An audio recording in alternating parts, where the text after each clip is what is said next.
Hi, I'm Alastair from Killgerm Chemicals. Today we're going to talk about the new FixerNet system and the most commonly asked questions and the answers I'm going to give regarding how easy it is to install. FixerNet system is a very easy system. It works in a very similar way to the traditional wire method, but there's no rigid main fixings. This can be screwed or glued down, and it doesn't have any wires, any hog rings, any intermediate fixings. There's no drilling. It's just stick or screw and go. Very easy to install. No specialised tools are required for installing FixerNet. You'd only need your cordless drill. That would be for if you're drilling or screwing into substrates or into wood. You need your net shears.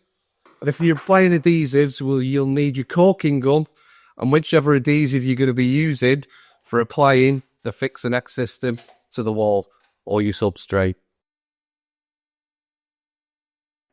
FixerNet can be used on grade listed buildings and sensitive sites, as this can be stuck down.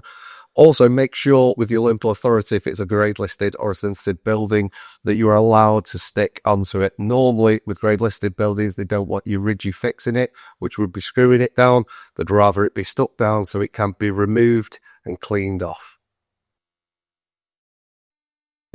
You can install FixerNet without drilling.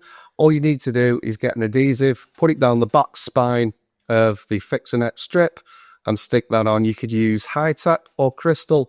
Also make sure on what surface you're adhering this to.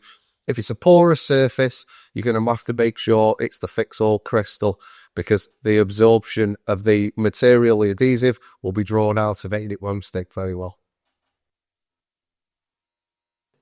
FixerNet could be attached to any surface. It could be screwed to anything which is rigid or hard that you could screw into, brick, wood, stone. If it's going to go on another surface like corrugated tin, plastics, glass, it can be stuck onto those. It could also be stuck onto the brick, plastics, corrugated steel, but it's making sure that you can adhere to it. Do a test area beforehand to make sure the adhesive and the FixerNet stick to each other, and then you should be fine together. For the scenario for small birds, 19mm net is designed for small birds like sparrows, and 28mm net is designed for starlings, which can be used on the smaller FixerNet strips, which have the hooks slightly smaller positioned for the net to go to. For 50mm and 75mm net, you want the larger FixerNet systems for pigeons at 50mm and 75mm net for gulls. These strips can be adhered on using any of the adhesives.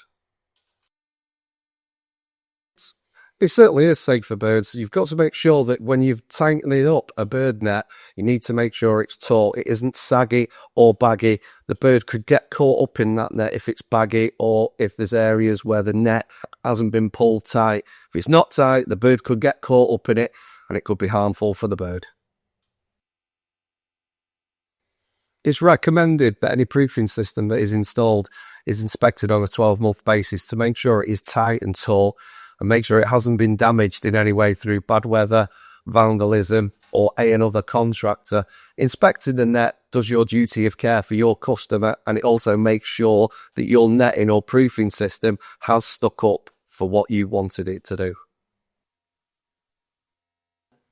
FixerNet is a very strong product. A hog ring can only take up to around 30 kilos of pressure before it opens up.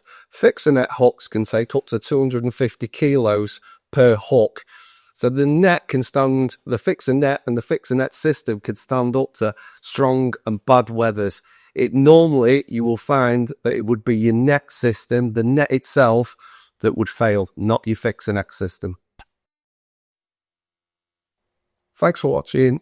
If you'd like to learn more about the Killgerm products for FixerNet system, please head over to killgerm.com, or if not, call our technical team. We'll give you some advice on it. Thank you very much.